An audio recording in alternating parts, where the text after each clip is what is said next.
Good morning बच्चों। आपके अच्छे दिन की शुभकामनाओं के साथ आइए आज का वीडियो प्रारंभ करते हैं। आज हम रेजिस्टेंस के डेरिवेशन के बारे में पढ़ने वाले हैं। इससे पूर्व के वीडियो में हमने ओम के नियम और प्रतिरोध के बारे में पढ़ा था, जिसमें हमने दोनों के बेसिक कॉन्सेप्ट से रिलेटेड बात की थी।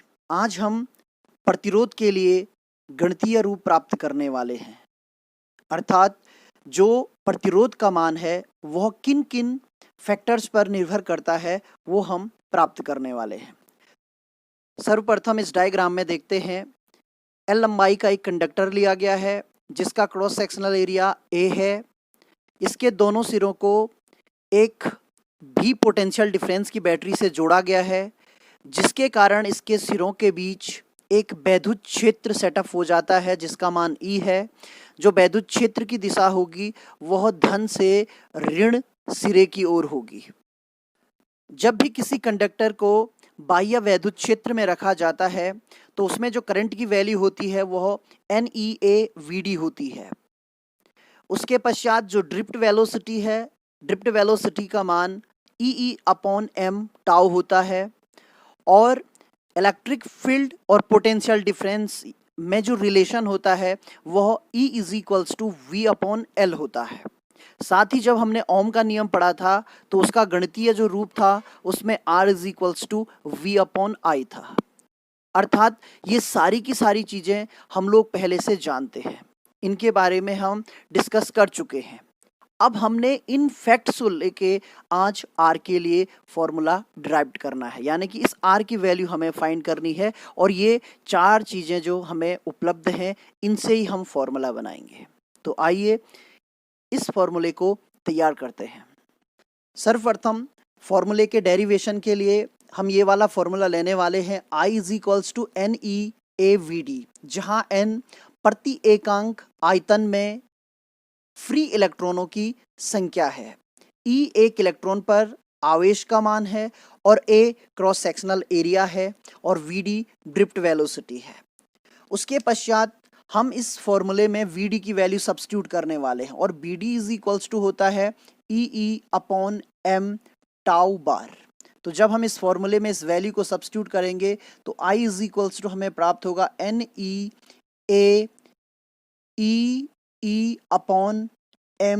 टाउ। देखिए ये वाली वैल्यू मैंने VD की रख ली है। उसके बाद इसे सॉल्व करते हैं तो NE²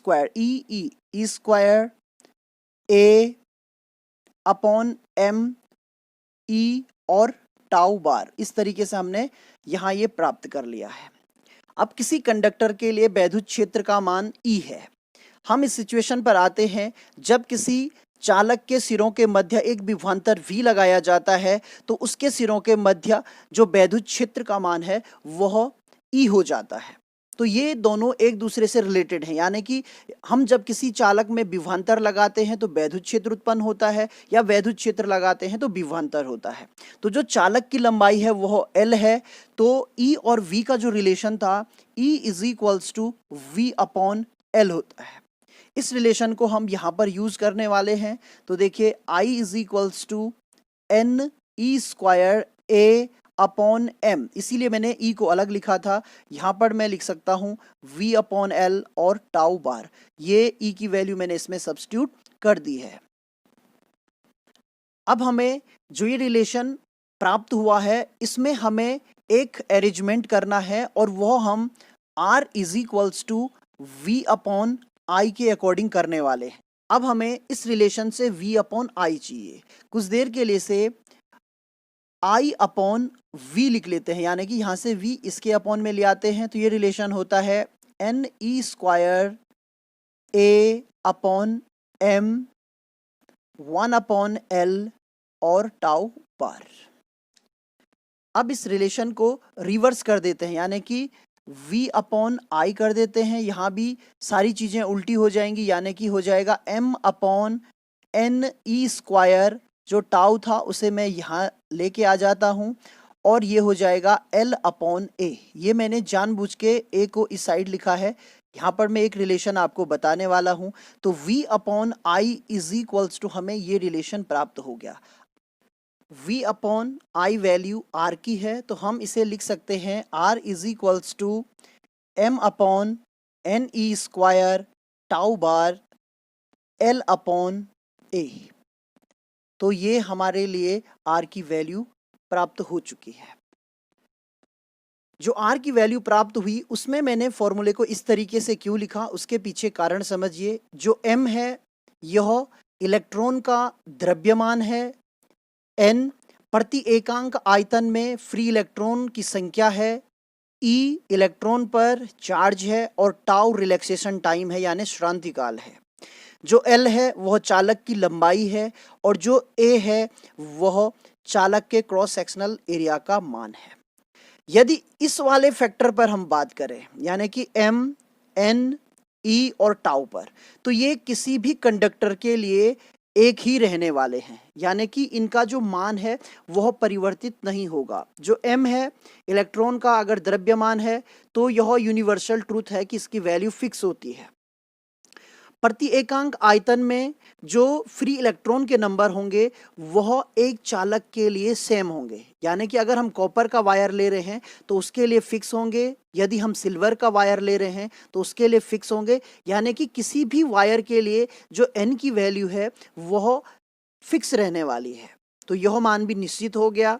E का मान फिर से यूनिवर्सल ट्रूथ है, इलेक्ट्रॉन पर चार्ज है जो कि फिक्स होता है, और जो रिलैक्सेशन टाइम है इसका मान परिवर्तित होता है, लेकिन अगर एक ही वोल्टेज और एक ही टेम्परेचर की हम बात करें तो यह भी फिक्स रहने वाला है। तो जो ये वाला टर्म्स है पूरा यानी m upon n e square upon tau, ये वैल्यू फिक्स है, यानी इसे हम एक कांस्टेंट कह सकते हैं। लेकिन किसी भी वायर के लिए यदि हम उसकी लंबाई अलग अलग लेते हैं तो L का मान परिवर्तित होता है। यदि हम जो वायर है उसकी मोटाई कम ज़्यादा लेते हैं, यानी कभी पतला वायर लेते हैं, कभी मोटा लेते हैं, कभी और मोटा लेते हैं, तो A का मान भी परिवर्तित होगा। तो ये दोनों वैल्यूज जो हैं वो चेंज हो सकती हैं, लेकिन ये वाला जो मान है वो किसी वायर के लिए फिक्स रहने वाला है, तो इसे हम कांस्टेंट कहते हैं। तो देखिए यहाँ से एक वैल्यू और प्राप्त हो सकती है। इस कांस्टेंट को हम नाम देते हैं रो का, P की तरह यह लिखा जाता है, और L अपॉन A ये ग्रीक लेटर है जिसे हम रो कहते हैं। इसको यहाँ पर रजिस्टिविटी या विशिष्ट प्रतिरोध कहा जाता है। यह एक कांस्टेंट वैल्यू है जो कि किसी भी वायर के लिए, जैसे मैं आपको कह भी रहा था कि कॉपर के लिए ये वैल्यूज एक जैसी होने वाली हैं, n का मान और रिलैक्सेशन टाइम का। सिल्वर के लिए n और टाउ का मान कॉपर से अलग होगा लेकिन सिल्वर के लिए फिक्स रहने वाला है। ऐसे एल्यूमिनियम के लिए कॉपर और सिल्वर से अलग होगा लेकिन एल्यूमिनियम के लिए ही फिक्स होने वाला है। तो रो कहीं ना कहीं एक नियतांक है, लेकिन अलग अलग पदार्थों के लिए जो रो का मान है वह अलग रहने वाला है। इसे हम उस चालक या उस पदार्थ का विशिष्ट प्रतिरोध कहते हैं। जो अभी हमने कैलकुलेशन की है उस कैलकुलेशन से R is equals to m upon n e square tau L upon A प्राप्त हुआ। यही R का एक्सप्रेशन है। अगर एग्जाम में पूछा जाता है कि R के लिए एक्सप्रेशन फाइंड कीजिए, व्यंजक प्राप्त कीजिए, तो आपको यही व्यंजक प्राप्त करना है जिसमें कि 3 या 4 स्टेप हैं और ये व्यंजक हमें प्राप्त हो जाता है। उसके पश्चात इस वैल्यू को मैंने डिस्कस किया कि यह एक चालक के लिए फिक्स मान होगा, तो इसे हम रजिस्टिविटी या विशिष्ट प्रतिरोध कहते हैं। तो यहाँ पर हमने रो यूज किया, तो R is equals to rho L upon A हमें प्राप्त हुआ। अब यदि ये कांस्टेंट है इसे हम हटा देते हैं तो R is directly proportional to L upon A लिखा जा सकता है। जब प्रोपोर्शनलिटी का साइन होता है तो उसे हटाने के लिए हम इक्वल लगाते हैं और कांस्टेंट लगाते हैं। सेम इसी तरीके से यदि इक्वल और कांस्टेंट हो तो उन्हें हटा के हम प्रोपोर्शनलिटी का साइन लगा सकते हैं। अब देखिए इन दो रिलेशन को हम अलग करें तो R is directly proportional to L और R is inversely proportional to A। इसका अर्थ ये हुआ कि किसी भी चालक का जो प्रतिरोध है वह चालक की लंबाई के अनुक्रमानुपाती होता है। इसका अर्थ ये हुआ कि चालक की लंबाई बढ़ने पर उस चालक का प्रतिरोध भी बढ़ता है।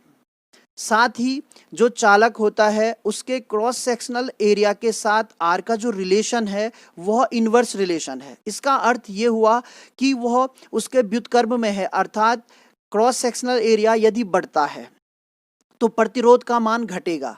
इसको आप सीधे शब्दों में इस तरीके से समझिए, यदि तार मोटा है तो उसका प्रतिरोध कम होगा, लेकिन यदि तार पतला है तो उसका प्रतिरोध अधिक होगा। अर्थात जो तार जितना पतला होगा उसका प्रतिरोध उतना ही अधिक होगा। तो इस रिलेशन से हम ये समझ पाए हैं कि किसी भी तार की लंबाई बढ़ने पर उसका प्रतिरोध बढ़ जाता है, और किसी भी तार का जो क्रॉस सेक्शनल एरिया है उसके मोटे और पतले होने से उसका जो प्रतिरोध है वह बढ़ या घट सकता है। तो ये दोनों रिलेशन आपने पढ़ लिए हैं और इसके साथ ये रिलेशन बड़ा इंपॉर्टेंट हो जाता है।